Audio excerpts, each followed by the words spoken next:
Konnichiwa, pussies. I'm the lowbrow gag queen mangaka Rokude Nashiko. I wanted to make bigger pussies. The police saw this as evidence of so-called obscenity. July 12, 2014, I was arrested. I was sentenced.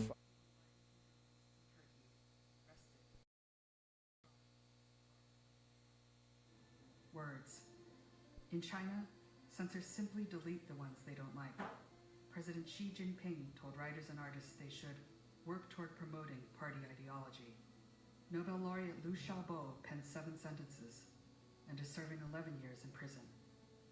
Words. Iranian Shiva Nazar Ahari protested for human rights.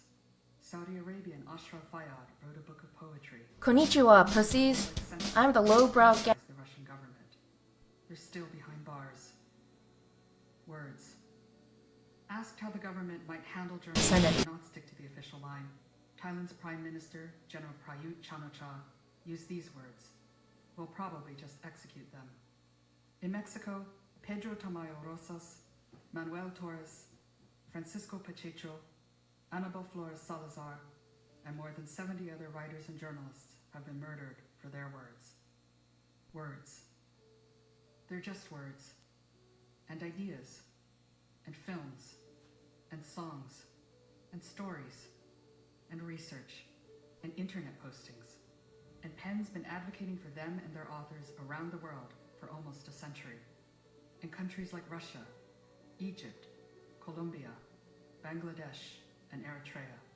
Countries where words are not free, and free thinkers are in danger.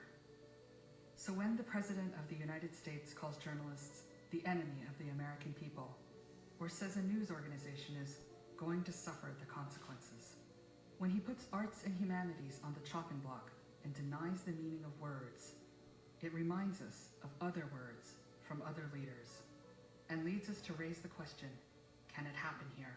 And raise the alarm, it can happen here. Because these aren't just words we're fighting for, they're the lifeblood of our freedom. Words transcend borders and drive our curiosity. They're how we share, understand others, tell stories, and come together. Words allow us to know. They allow us to wonder, to kid, to joke, to celebrate, to love. Words are truth, and they deserve protection. Protection in Myanmar, in Mexico, in Russia, in Turkey, and right here in America. We need to be strong for words, and to be strong, we must come together.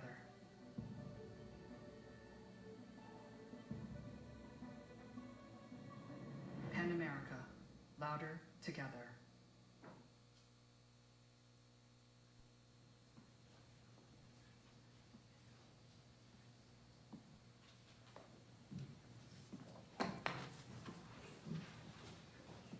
Very important. I hope you all have this. I'm Alexandra Monroe.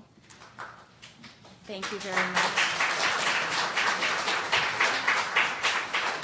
I'm here tonight in various capacities, but first and foremost as a trustee of PEN America, an institution I think all of us here in this room honor, adore, and in our different ways every day strive to serve.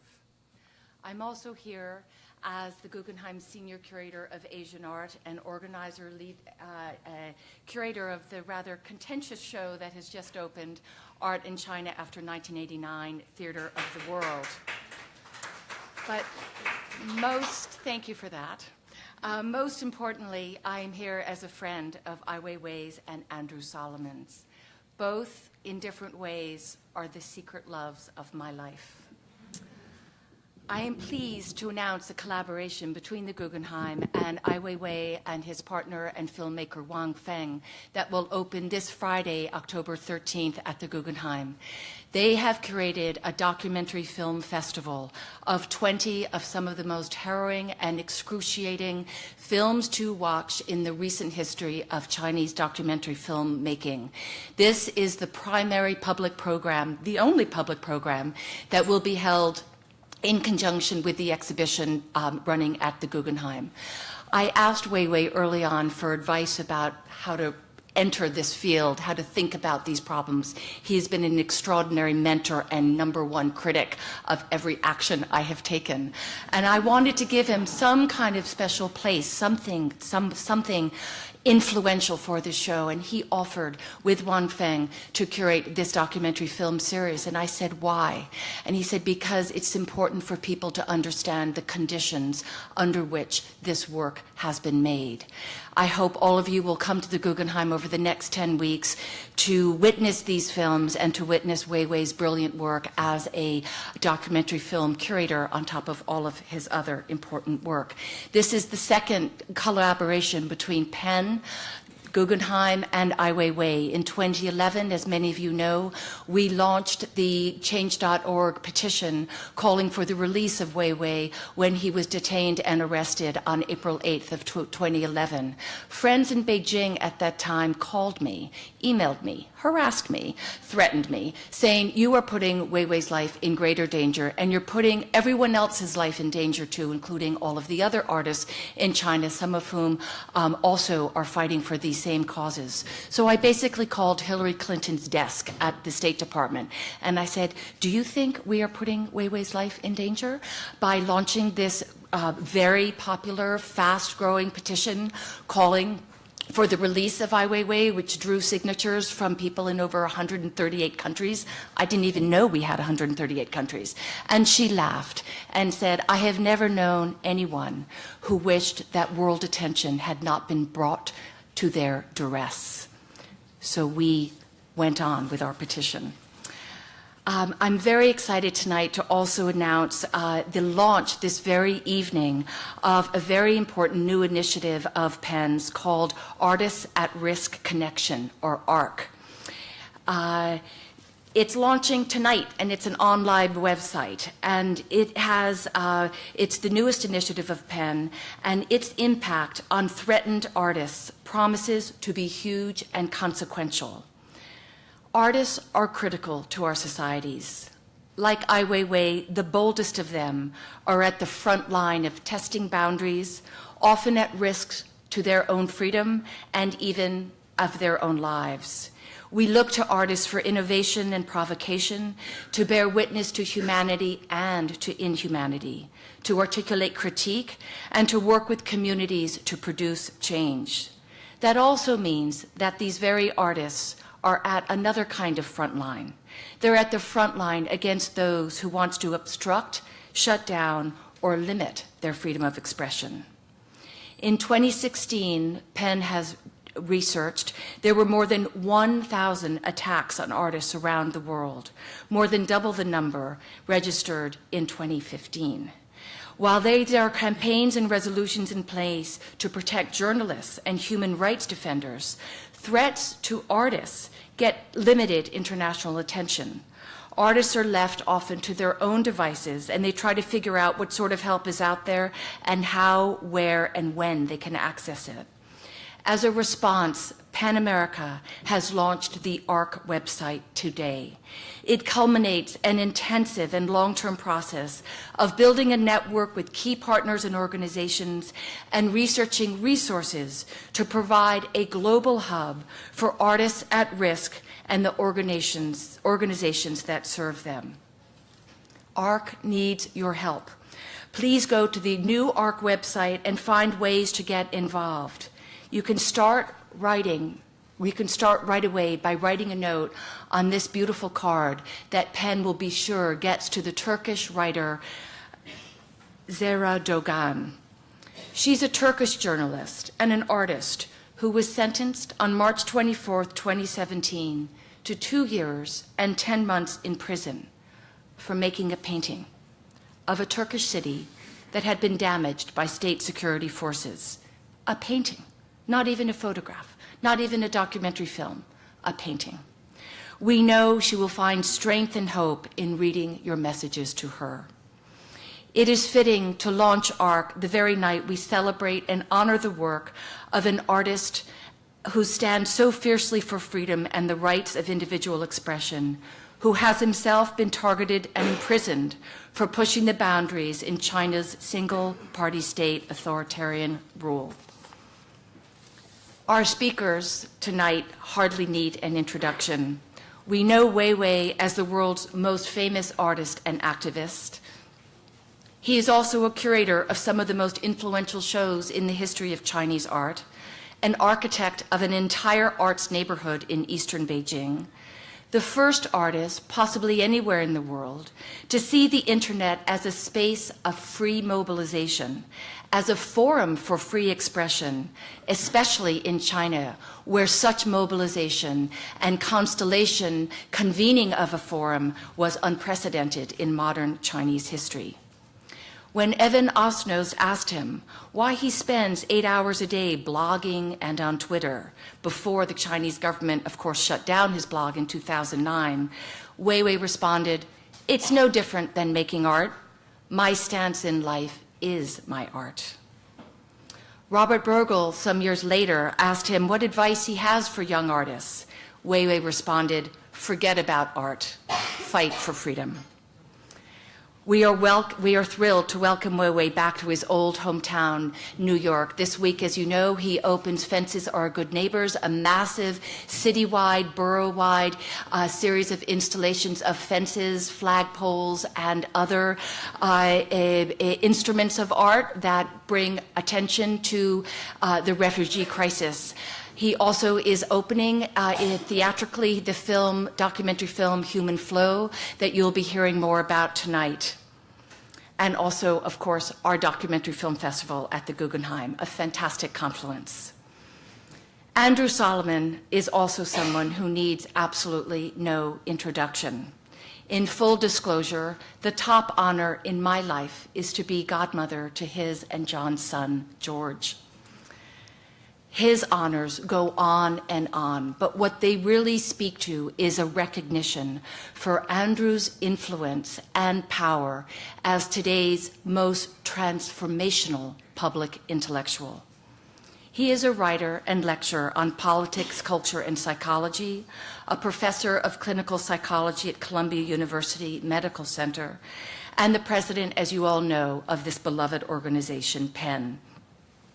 He is the author, most recently, of Far and Away, Reporting from the Brink of Change, an anthology of international reporting of societies on the brink of change, including 2 remarkable articles on China, and Far from the Tree, Parents, Children, and the Search for Identity, which, among 50 other awards, did win the National Book Circles Award, as well as many other national and international recognitions. His previous book, The Noonday Demon and Atlas of Depression, won the National Book Award and was a Pulitzer Prize finalist, published in 24 languages. Most importantly for us tonight, he is an activist on LGBT rights, mental health, and the arts. Andrew's books, essays, TED Talks, which have received well over 10 million hits, and his upcoming film on Far from the Tree are connected by a deep humanity, a compassion so deep and so true that it can and actually has saved hundreds, if not thousands, of lives. He says difference is what connects us. I've just been through a harrowing experience where I saw up close how difference is what divides us. We look forward to Andrew's thoughts tonight to try to get us back to a space where we can imagine a world where difference does indeed unite us. What Weiwei and Andrew share is a passionate belief in the rights and the dignity of each individual life. Whether you are a poet in jail somewhere in Xinjiang province or a manic depressive in a psychiatric ward in Akron, Ohio. It is this alliance of mind and mission that brings the two together for this special PEN America evening. May I introduce Andrew Solomon and Ai Weiwei.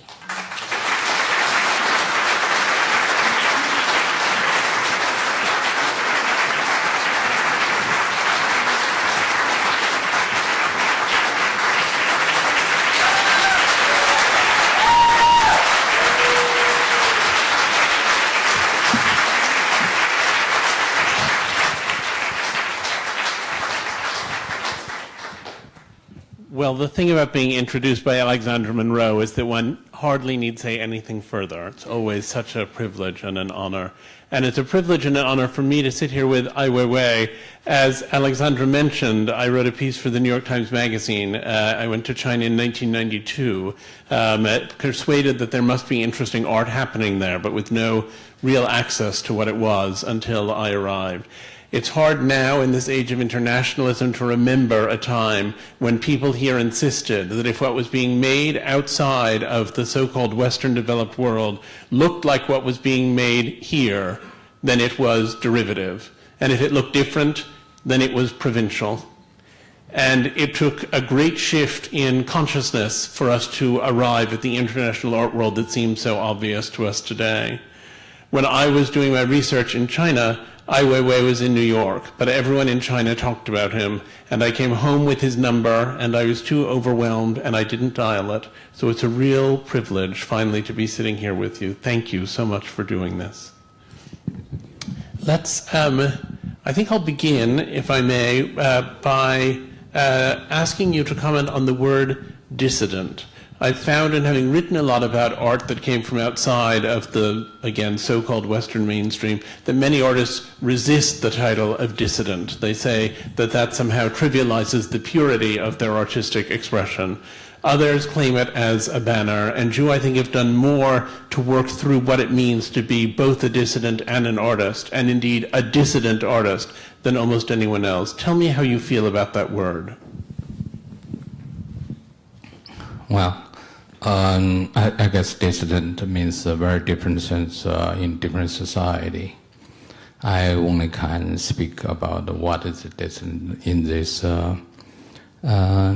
totalitarian society, which is easy, just have different opinions and you have different expression. The expression can easily to become very different if you don't self-censor.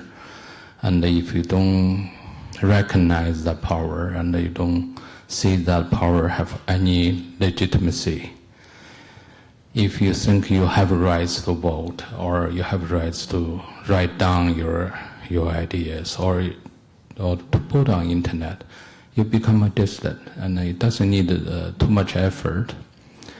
But it's very hard to imagine. In this 1.4 or 3-4 billion people, there's very few people still can be entitled as a dissident. It's not only they're not smart, or it's not only they don't have different opinions, but there's no way, simply no way to carry out any idea, to write down clearly a clear sentence, and to state your mind, and to talk to the public. In most time, this is not possible. Today, even it's more harder, in China, the internet, even just internal internet, is kind of regional internet. And still you cannot, it's such a danger. You put on any real thinking or original thinking about social, political topic. So, should I continue or not?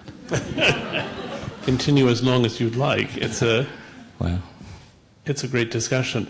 But talk a little, I guess, about whether there is a conflict, as some artists maintain there is, between adhering to the nuance which is integral to a work of art and to the kind of broad strokes that are often required to support a revolution. How do you manage to combine in your own work that feeling of nuance and the energy and the emphasis on freedom that suffuse everything you do? I guess I think you need a character. That means you're a bit stubborn, and you believe what you did is right, or what you believe is right. So it's also quite simple, and because I never been very well educated, and when I grew up during the Cultural Revolution, if you're born in a family like my family, my father was a writer, He spent sometime in the 1930s in Paris learning art. Then right after he come back to China, he was being put in jail by nationalists. Then later he's being a refugee, traveled and later become part of the revolutionary, I would say, is effort, or establish the new nation with all those first generation of revolutionary leaders. So he became a very well-known poet before he joined the revolution. But later, of course, he's quite recognized as the most well-known poet in China. But after 8 years, China established its power. And he's one among the about 350 to 500,000 Chinese intellectuals are being punished as a rightist. So I grew up in that kind of family, which is being called anti-revolution or anti-the-people. They always tell me I'm a kind of person can be educated. So that means you come from bad blood, but you can be re-educated, which is true. And since then, I started to hate any kind of education. I never finished my university. When I got into several universities, I was quite capable in study, but I just hate education. Sorry, it's a little bit. You've done all right anyway. I see our dissident shifting, but yeah. What am I going to say? So talk a little bit, as you've spoken elsewhere, about the role that you feel your father and your father's re-education played in your emerging sense of self. I mean, he was put through really quite serious privations, and you were witness to some of those privations. Did that set you in your determination as an artist? The society I grew up, during the Cultural Revolution, everybody's in the bad shape, except Chairman Mao. It's true, and everybody has been, even his colleagues or his comrade, all being put in jail, and many of them committed suicide or being killed, and even couldn't find their tomb or with their real names. It's just disappeared. So my family, of course, is a very difficult situation. But as a child, I often think it's like you're standing in the rain. You accept the situation. You're going to get wet because everybody is getting wet, and you see the rain. So there's no single person can be accepted of that kind of condition. And my father's influence on me, I never really realized he has such a profound influence on me till very late, till I was in detention. And when I was being taken away by secret police in this kidnapping fashion, to put a black hoof on my head and taken from the airport to a unknown location, secret location, and my mom and all, and nobody knows where I am. But during those days, I basically have nothing to do, just sitting there with two soldiers sitting in front of me, and they look at me, but they don't blink, they just look at me. And I also try just look at them, and then without blink for quite a long time. It's just until they feel you can really win the game, then they start to become a little bit normal, because all those soldiers are only 19 years old and come from the most poorest location in China. And they're happy to be soldier only because they would be served 3 meals a day. And they don't know who I am. They cannot talk to me. I cannot talk to them. I cannot make a move. I cannot put my foot like this. I have to do like this. My hand has to be put on here. So I would ask permission if I want to scratch my head. I would say, can I scratch my head? They would say yes. They don't know how to say no or yes. Except it's the only answer they give. So I have to do it, then I put down. So I said, can I go to the toilet? They will say yes. They will accompany me to the toilet. And I would do whatever I want to do in the toilet. Then I would ask if I can sit back. So it's kind of training. I think it's kind of strong psychological training about human behavior. And but since I'm an artist, I easily to get used to it, and I start counting all those tiles on the ground, or to look at all those details in the room. But it's not much details. Everything's covered by this kind of soft cushion. So I imagine they're afraid I commit suicide. I'm not going to commit suicide. I think they should commit suicide. So I really feel dangerous for them. And they feel also responsible for me. So that time I started, because you cannot let your brain just be empty, so I start to memorize all the details in my life. And all the details since I was born. As long as I can remember, I feel so lucky. I only had my memory about 10 years old, So I don't have much to remember. After about one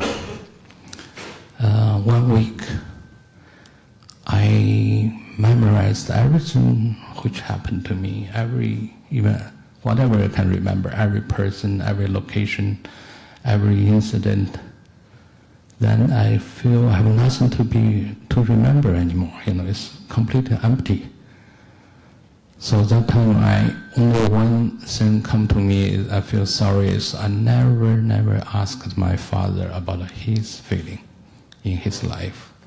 How does he think about his revolutionary life, or he has been stopped writing poetry for 20 years? How he think about Mao Zedong and all those leaders, Communist Party or this nation? I never asked anything. That's the biggest, probably, sorry I would never achieve. So then I realized this person, he really influenced me so much. If I think about why he doing this hard labor, he's being forced to clean the public. It's not toilet. It's in the very primitive village. It's just digging on the ground, and there's 13 of them. It's about 200 people in the village. So every day he has to go to do the job. He never stopped for one day. If he stopped for one day, the next day is unbearable. It doubles the whole.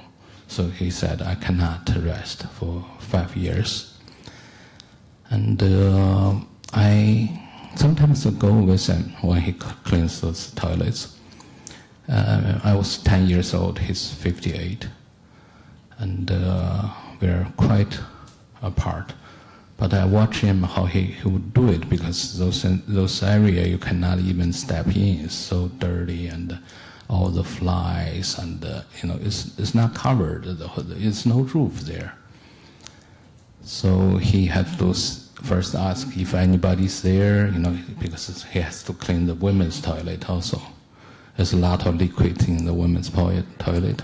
It's much more liquid and much colorful also. And I just, are you really going to listen to these things? I will make it fast. So So he's so patient. I have looked. This man is most respectful man. He's a poet. He writes beautiful poems. Never did physical work, and the way he worked, people look at it were laughing because it just totally tell how intellectual cannot handle this kind of work. But after 1 or 2 hours, if you walk into the room, you will be shocking. You will think, this is not possible. It's not a room. It's not everything is so clean. All the corners are cut very sharp, and all the dry sand being put on. And it's amazing. I always remember every toilet after he passing through, it becomes so clean.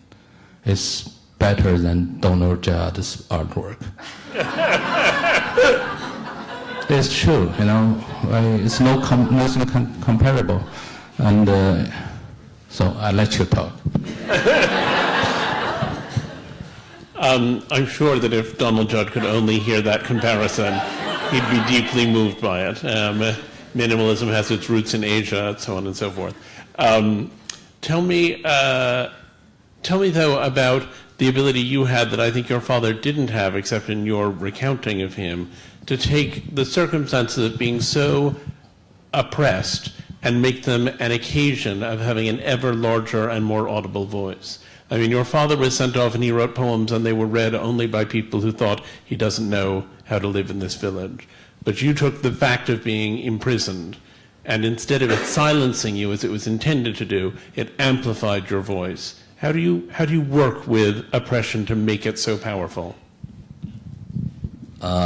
I think the only difference between me and my father, maybe these two characters. One, in my father's time, if he has been repressed or being put in such hardship, he would have this kind of understanding or tolerance. And I still don't know why the whole generations behaved like that. My difference is I would remember it and I would thinking for revenge. Revenge not necessarily hurt somebody, but to tell the story clearly and to make sure the people who did it also can read it clearly. So that's my revenge, to show this to the people who did it. So I did many activities on internet. Second difference is internet. That's more important than the first one. If I don't have the internet, it's not possible for me to become Ai Weiwei today, or I don't know if it's good or bad, but it put me, it challenges me, and put me in a very extremely difficult condition only because I openly discuss any matter, answers any question on internet, and with my personal judgment, and bears responsibility and consequence. So I think that all those things make my act become meaningful, because I think I have to set up an example how to dealing with this kind of tyranny and I don't want to become like my father. And so I made all the effort trying to make sure to show everyone, clearly about my mind. So, talk a little bit about medium. Your father was a poet. You also have a remarkable literary output, not only of a certain kind of poetry, but of all of your now widely collected and circulated tweets on social media and so on.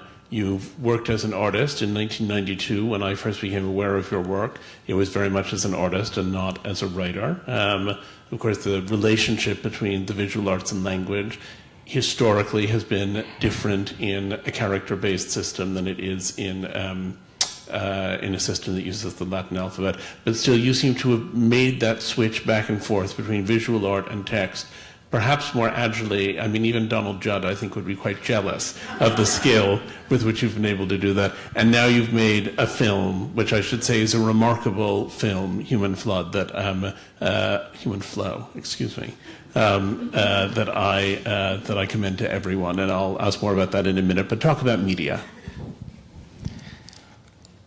I think being an artist, it's the real job is the struggle with the media and the language. And for me, that is a true journey of thinking of how to use our knowledge or to digging out the potential of different kind of language. Of course, the language I admire the most is writing. And maybe it's from my father's influence, and at an early age I see on his bookshelves all those poetry books. I like to, even before I can really understand it, I like their design, I like to smell of those papers, I like to see all those drawings in the book. Often the poetry books are very thin, very smaller, it doesn't have much hardcover, but it's so beautiful. It's somehow it like become part of your body, and so those books I like the most. And of course, he has a lot of impressionist painting or Renaissance, beautiful hardcover books. And all those books, one day I hope him to burn it. Because all those books is the source to bring him into this trouble, and we just have to put in the fire. So I have been going through all those kind of very meaningful ceremony, to see my father tear down those books pages by page, because it's those beautiful hard-covered books of the painting is very hard to burn. You have to really separate the pages, then they can start to burn. And all those red guards come to my home, just kick down the door, and to check on those books page by page, because they see anything nudity or religious, they would question my father for hours. It's not his work, but they would think why he would have those kind of anti-revolutionary images. So, why I'm talking about this? I was asking you about media. I was asking you about language and film and art. Then I start to realize why those powerful people hate expressions. It's just a poetry book. If you don't open it, you don't even see what is inside, and then once you read it, most people wouldn't even understand what is the book talk about. I read Mayakovsky, I would read Rimbaud, I read Elia or Lorca, all those, or Hikmeti, all those poets. I think that those people are really have beautiful, beautiful writing. Simple, easy to understand. And but of course, I'm not good in writing because I never really going through this kind of practice. I don't think the writing is difficult. It just needs some practice. And so I become an artist, make drawings and make some painting at an early time, and I'm not so satisfied because drawings and paintings are so far away from reality. And so I kind of gave up, and I start to learn from Michel Duchamp. You don't have to do anything, you just take a ready-made, which really liberated me so much. And so he's has big influence on me. So if you go to Washington Square now, you see under this arch I made this metal cage, solar metal cage, But there's a door, the shape of the door is come from Marcel Duchamp's early drawing. It's two persons holding each other. It's just like a paper cut. But I made that door with shining. I take Marcel Duchamp's ready-made.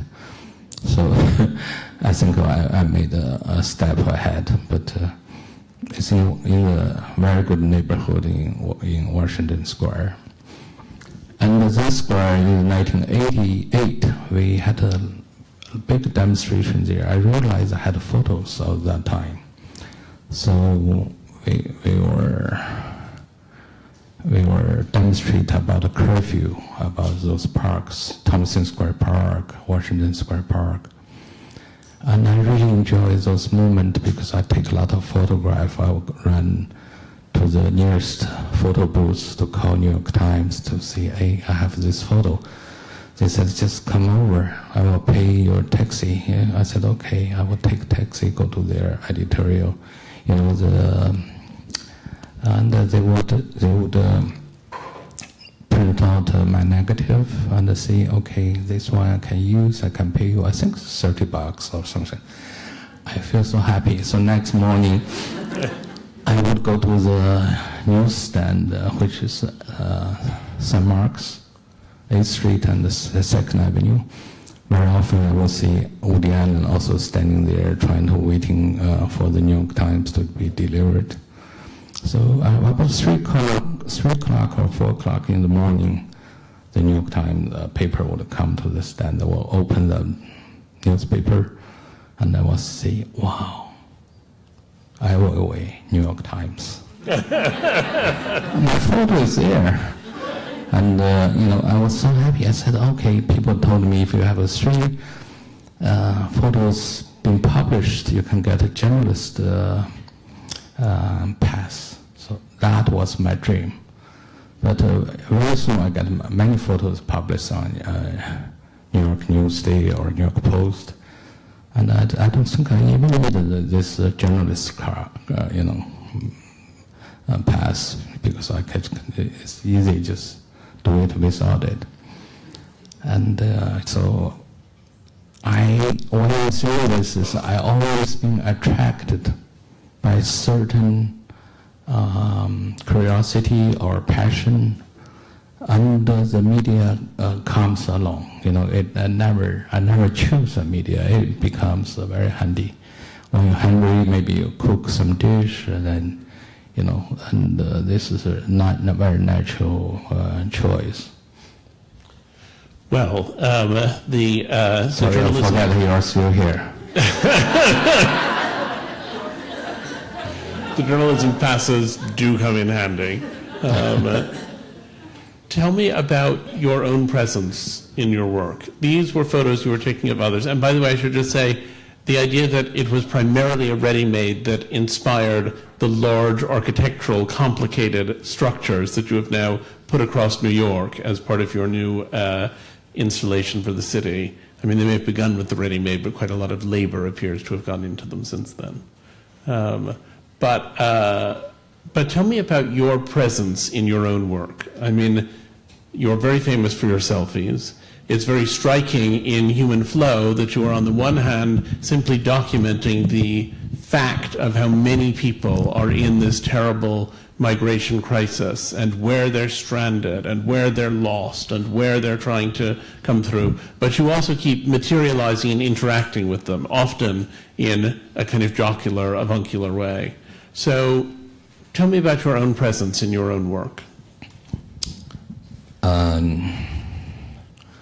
First, I think artists struggle to making art or making expression is about your own existence, your own present. And many people say they seek, as a human being, seeking some kind of identity through, you can easily see a painting and say, oh, that's a Roscoe, or that's a Pollock, or that bad silk screen must be Andy Warhol, So it's easy, people, why they're still so attracted by art, because art is really about identity, about, your own present, through those strokes or those light or this arrangement of composition. And so I think that's part of the joy, but that's not enough to answer it, because we are still don't know who we are, and we are so, as a human being, we have this doubt about how much we know, so-called ourselves, and we're of course. I think I know you're sitting next to me on my right side. I'm not you and you're not me, but we only know each other is through. Okay. You have these very beautiful shoes, and I have this. Okay. Thank you for noticing those. Every moment, every location, we only. It's such a fragile condition. It's about psychology. Do you know anything about psychology? If we talk about this, I can really have a university course about this. It can be much deeper and darker, and so maybe it's your turn. Well, okay. We don't want to go too deep or too dark, perhaps. But I think it is an interesting, and I think it is a persistent question, is that you came from a state that attempted to erase you, that you have never allowed yourself to be erased, even as you have talked about the situation of people in very different circumstances. And certainly in the film, there's that striking scene in which you're kind of playfully exchanging passports with someone to propose a kind of equivalence. And then I think you're awakened, while we see it on film, to the fact that there can be no equivalence between your circumstance and the circumstance of the man you're interacting with. Was it a very painful film to make? Did it make you angry? Did it make you sad? First, I really encourage anybody in this room, I already count how many of them, to buy the ticket and to see this film. And I would be terribly disappointed if any of you didn't see this film. This is the truth. And after you see the film, find 5 persons to see this film will benefit your life. And this is a fortune, to find someone to see this film. And in this film, of course, we're talking about film without seeing it, and it's so much, it's extremely painful film to watch, because you see people suffering, but otherwise those suffering are so much related to us. Then you see those humanity we see through those so-called refugees. They're just unfortunate human beings. They're just like us. If you pay a few more seconds to look at them, you know exactly it's just your grandfather, your granddaughter, or your baby, and your sister, brothers. I mean, there's no different.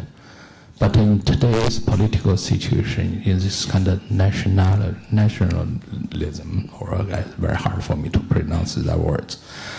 But you see those people being pictured as dangerous and, as something potentially would harm us and would take our happy life away, and we have to push them away or build a war or to see them as somehow like a terrorist.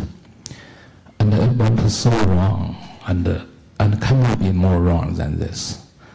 So I think to understand ourselves, our life, the only way to understand it is to look at other people's life and to look at another person, to see another fate, why that person become misfortune, only because in some geographic area or because some kind of globalization, the interest, or some kind of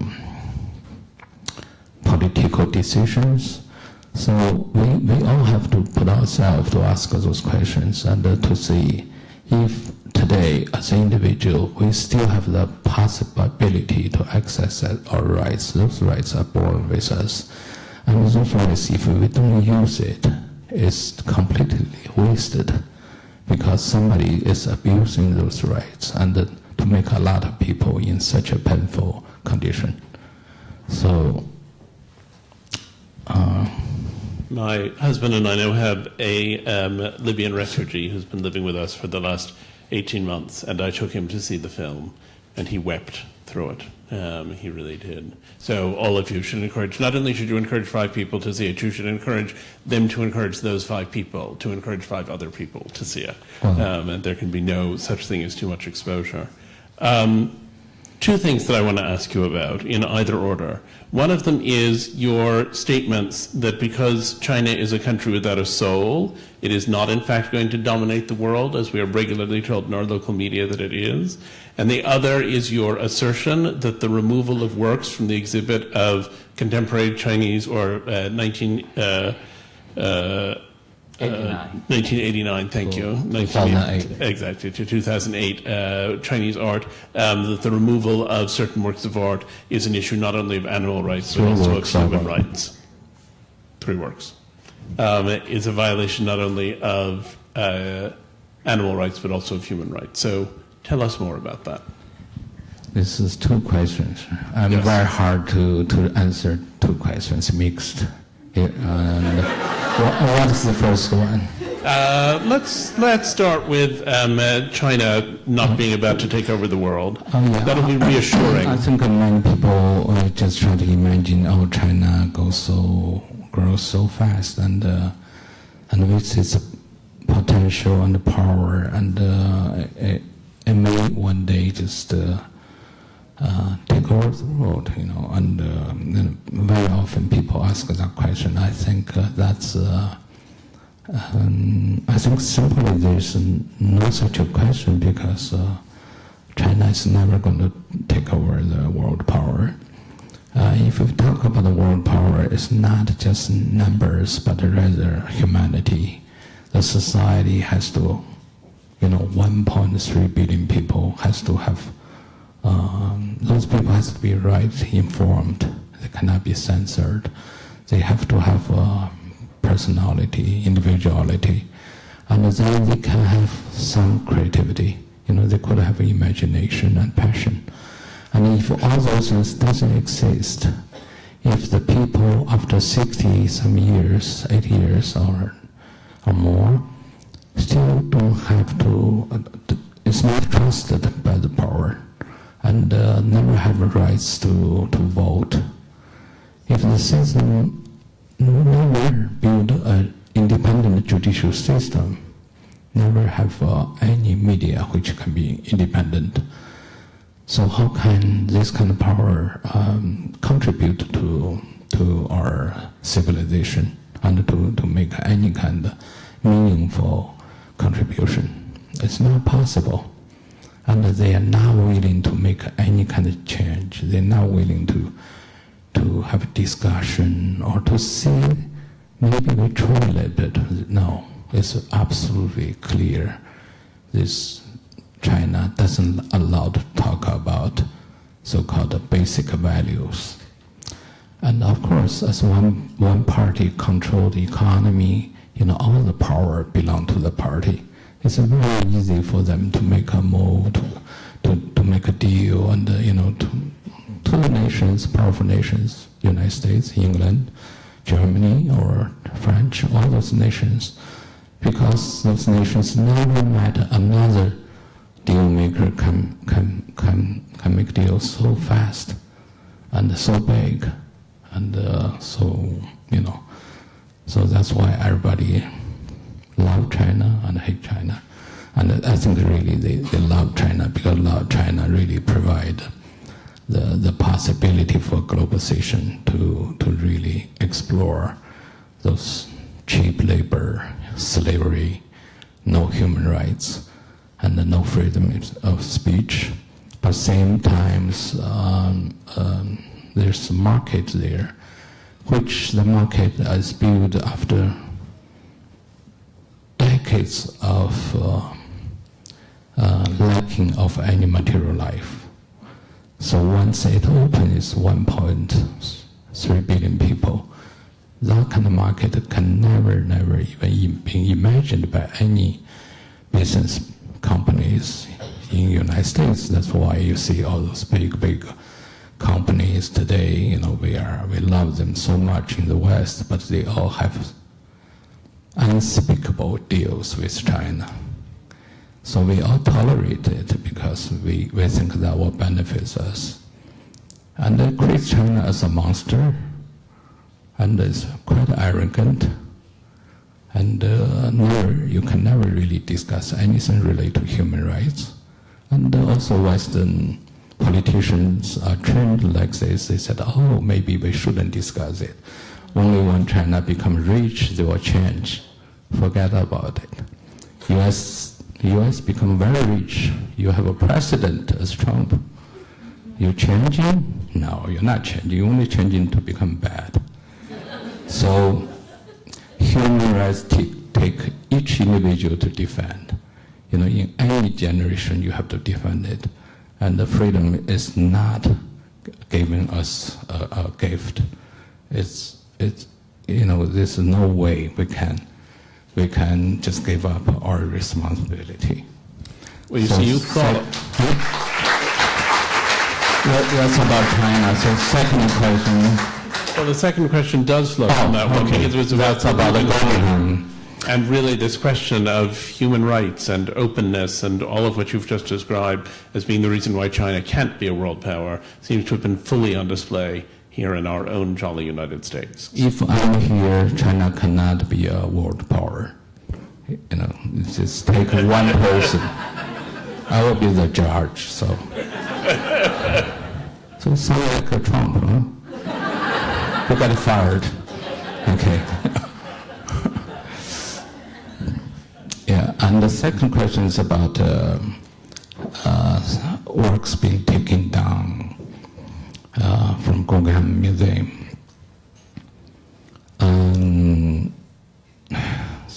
This also is, how should I put it? And there's always cases in art history of works being pictured as dangerous and or not suitable to be showing. And those time always from dangerous tyrant or authoritarian society or from extremely dark society, only because we want the pureness of art. We want have one idea dominate another. We don't give enough space for freedom of speech. And we should remember those times. It happens in China, in North Korea, in Nazis' time, in many in Soviet Russia. It's much harsh. It caused poet suicide. My father attempted suicide 3 times. And it caused a lot of people silent, because they simply cannot trust their inner voice. They cannot reflect the reality, only because some other voice which can accuse them as morally or. So that's why we have to leave art as a space or writer as a space which has some freedom. That freedom would make the whole society much healthier. And if we don't have that freedom, the society become unthinkable situation. Shall I continue of that? Well, I'm going to sort of continue on from that. I now have questions from the audience. I'll read you the first of them, which does in fact continue on from that. It said, what methods of resistance do you suggest ordinary American citizens use to fight today's censorship and threats to free expression? Let me look at it. Okay. What method? I think the one method is, do you feel uncomfortable or comfortable when those politicians or when those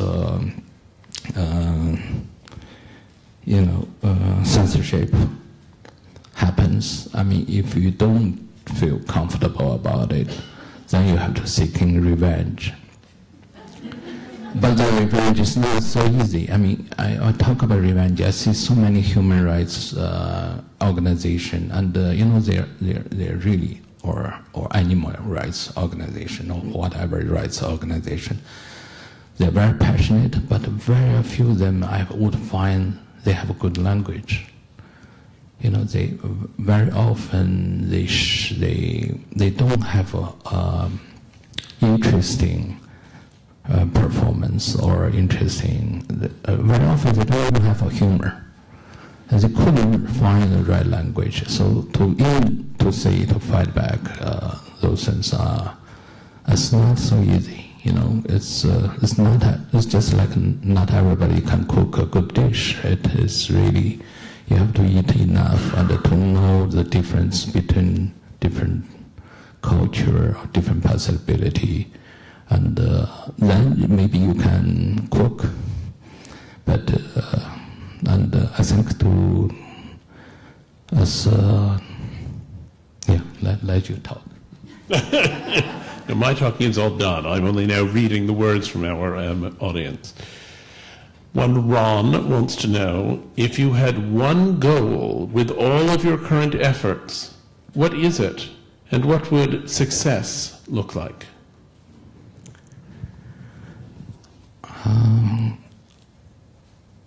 My success maybe be measured. My voice doesn't matter anymore.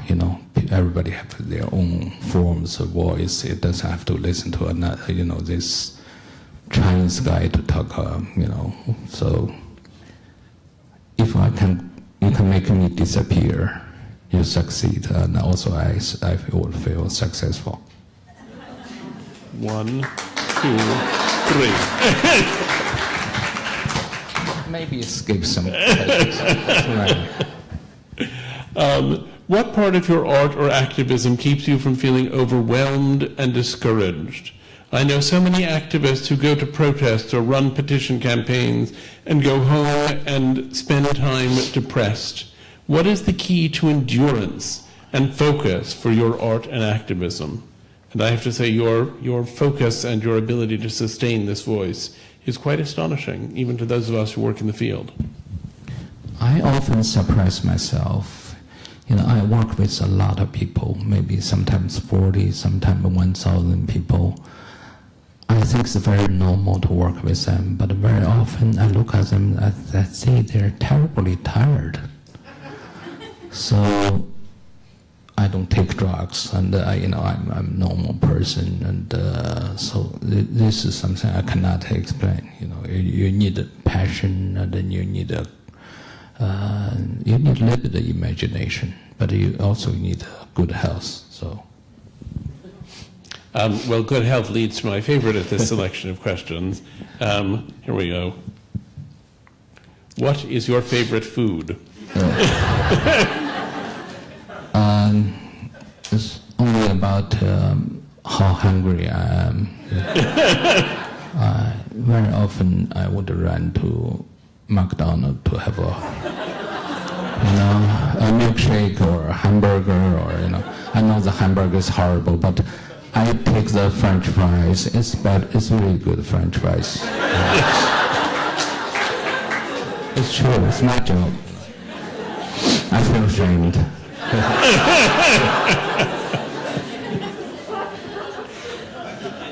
We'll adjust the backstage catering for next time. Someone asks, rather curiously, why do you stay in China? But you don't actually stay in China. I think you now stay in Berlin. But the question goes on, because it's home, defiance, your mission as an activist, or because everywhere else is equally shitty? Equally what? Shitty. Yeah, this is a very profound question. Why we are here, why we're not there, why I'm a male and not a female, or I may become a female, but also, why I didn't do it. All those questions are too profound to answer here. If you do decide to become female, we can have a whole other session here to talk about that. Actually, it's very, very different feeling now. Right. And what is it like for you? Why Berlin? I mean, that was why China. Yes, I tell you the story. I was detained for so long, and one story is very touching. Every time when Germany have any kind of meeting with China, Chinese president go to Berlin, or Germans chancellor come to China, or any business or human rights delegation going on, the German ambassador always come to my home, which my home is has 25 surveillance cameras, always have a police, secret police around it. He would come in, sit down with me to tell me what they did or what they prepared to do. I was so impressed. He's the only ambassador among the hundreds of ambassadors in China who would do that. It's very, very impressive. And, you're being pictured as the enemy of a state. But this ambassador from Germany would come to your house and tell exactly what happened in the last meeting between chancellor and your president, So there's no reason why I have my passport, I will not go to that location because I thought they really care about me. That's a very simple answer. But funny enough, that day I get my passport, I get a call from American embassy, said you have to come to American embassy. I said, tomorrow I'm leaving. He said, yes, but ambassador wants to see you. Ambassador is a very respectful man, and I want to see him. And he asked me first question, why Germany? I said, wow, I think that's a very profound question. Okay, so next. Why Germany and why not? Yeah, it's true. Can art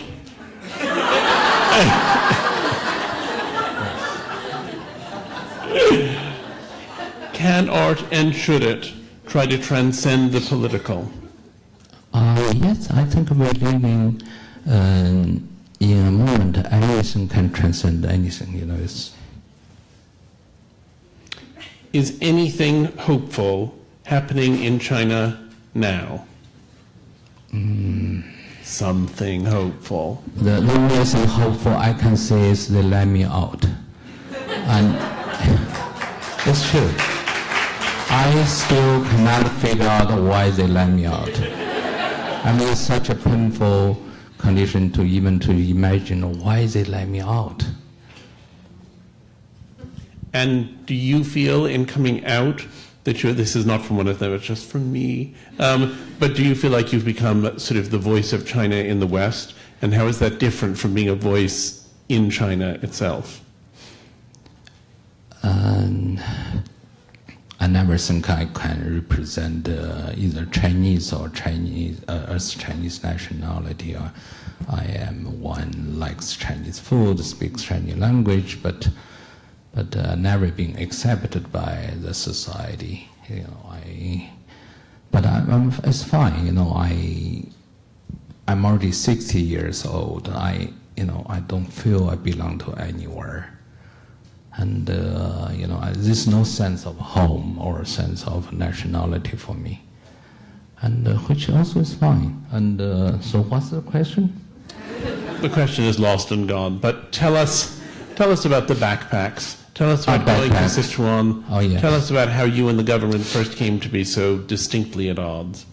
The earthquake happened in 2008. It was devastating.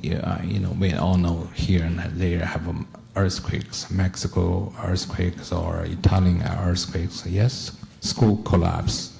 In many locations, strangely enough, why school has to collapse? Because school often built by the state, and it should be the most safe area. If in Japan earthquake happens, people will use those kind of schools as shelter, because it will never collapse. It built so well. But in China, when earthquake happened, 70,000, 80,000 people vanished. So people automatically accept if farmer's house collapsed, yes, let's collapse because they are farmers, they know nothing, and they build their house by themselves, and they're responsible for their own death. So nobody made any argument. But when school collapsed, when the 5,000 people disappeared, I would ask how that happened. It's not many people ask that question. I ask a simple question: how and who and how many and which school and how old are they? And nobody answers me. That time I was kind of carried out by internet. I thought this is easy. I can do I call it citizen investigation. Actually, in China, there's no such thing as citizen, because you don't vote, and you don't there's no way you can exercise any opinion in the public. So I organized on internet, and a lot of people, young people, who easy to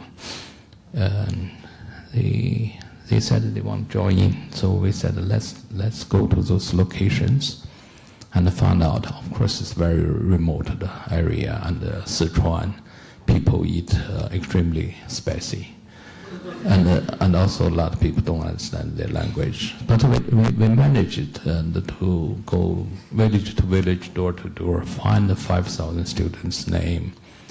And we have been arrested over a few dozen times, but still it gave us a great joy. Even with such a tragedy, we really found those dead bodies, as name, as birthday, who's their parents. Each day I put those our findings on the internet, which generates a great attention. Where people really first time say, this guy, he's just an individual, he can make this happen. Daily he would post some names. And the state completely arrogant said, nobody, it's like a state secret, you're not supposed to do it. So, but at that time they still haven't had this severe censorship on internet. Before my name disappeared, I'm the one made them really understand how dangerous internet can be. So every day it's like I would cause a riot on the internet. Any of my writing next morning can be 200,000 people already reposted. So I said, this is easy to close to a revolution if it let me to do it for a few more months. But of course I was disappeared, and I was beaten and all those things. But that was a really very extremely memorable experience. But do you think that the work you've done, that work and other work, actually is bringing about change? I mean, it's very inspiring to think about, and it helps people who are already persuaded that there's great evil in the world to stand up against that evil with greater ammunition. But do you think the Chinese government was embarrassed to the point of actually making safer schools when they rebuilt in Chengdu? Do you think it has concrete and particular effect, or do you think it's a study in the spirit and in keeping a spirit of revolution alive, even when the institutions remain resistant to it? But institutions are very extremely big, because it's a system. A system doesn't have good intention or bad intention. It's a habit, You cannot teach a donkey to climb a tree because it just simply doesn't have that structure. It doesn't develop in that structure. So very often we see why communists, after 60 years, have 80 million of communist members, which is already in every 15 Chinese, there's one communist member. So why they have such a powerful state would not let a film to be presented? or why that name becomes sensitive, why so many vocabularies have to be deleted in writing or in newspaper or in film script. That words you cannot use a lot. You can have a dictionary of words cannot use. You think why they feel so scared? They have no reason to be scared. This big, powerful nation, and Chinese people are very, they're not like many other places. You still have religion problems, strongly. Of course, China have religious problems, but it's not as strong as what happens in Spain today. People just want to be independent. China can successfully maintain this kind of so-called unity as China, which contains about 50 different so-called minorities group. But they are scared. They are scared even just a very small fire or a spark can cause the whole nation burning. And that condition, they know better than anybody. So that they become more and more tough on any ideas. Yes, well, I mean, the suppression of freedom and the suppression of expression often serves to strengthen the very things it attempts to close down. Because the government, as you've just said, everyone is then left to think, but what is it about this art that is so frightening to these people? It must be very powerful, this thing of which they're so afraid. You've done a remarkable job of embodying that freedom and that openness of expression. You've done a very good job of frightening the Chinese government, which is no small task. I hope we can do the same job in the United States. I was about to say.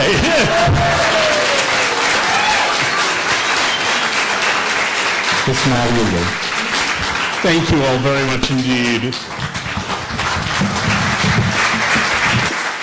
Very quickly, I'm Suzanne Noss. I'm the Executive Director of PEN America, and I just want to thank Alexander Monroe and Andrew Solomon, and especially Ai Weiwei. PEN America's work on behalf of Ai Weiwei began with Alexander in 2011 and continued with a big protest we mounted when he was blocked from leaving China to come to his exhibition at the Brooklyn Museum. And then we had the opportunity to visit him in Beijing when he was being held there and putting out a bouquet of flowers in a basket at a bicycle every day outside of his home for every day of his detention. Every day they denied his passport. So it's incredibly moving and inspiring to see you here tonight, free in New York, to take a selfie on the stage at Symphony Space and to speak out as such a loud signal voice, to get that endorsement deal from McDonald's even. So if you are inspired, as I'm inspired by being able to see him, I just encourage you to go to our website, to join PEN America as a member, to come to our events, to lend your voice to people like Zara Dogan, to people like the next Liu Xiaobo, to people like Ai Weiwei, and so many hundreds of others around the world who need your voice to help free their voice. Thank you for coming and being with us here tonight.